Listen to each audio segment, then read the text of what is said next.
America అధ్యక్షుడు Trump వాస్తవంగా ఈ దావోస్లో జరుగుతున్న మీటింగ్కి వెళ్ళాలి. ఆయన ఎయిర్ ఫోర్స్ 1 విమానం ఏదైతే ప్రధానమైనటువంటిది అన్ని రకాల అంటే అణుబాంబులు వేసినా కూడా పని చేయగలిగినటువంటి అట్లా కమాండ్ కంట్రోల్ రూమ్ ఉన్నటువంటి ఎయిర్ ఫోర్స్ 1 ఏదైతే ఆయన బయలుదేరి వెళ్ళినటువంటిది, ఈ విమానంలో బయలుదేరి వెళ్ళేటప్పుడు అందరూ చూశారు.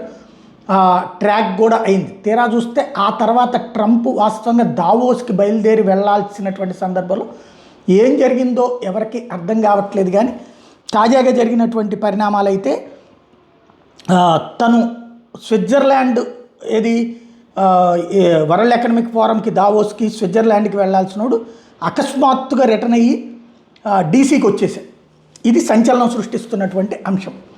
ఎందుకు వెనక్కి తిరిగారు అన్నటువంటిది, AF-1 యూటర్న్ తీసుకోవడం అన్నటువంటిది ఇప్పుడు అక్కడ కనబడేటప్పటికి ప్రతి ఒక్కళ్ళు కూడా అది ఎందుకు అన్నది ఆరా తీస్తున్నటువంటి పరిస్థితి ఉంది.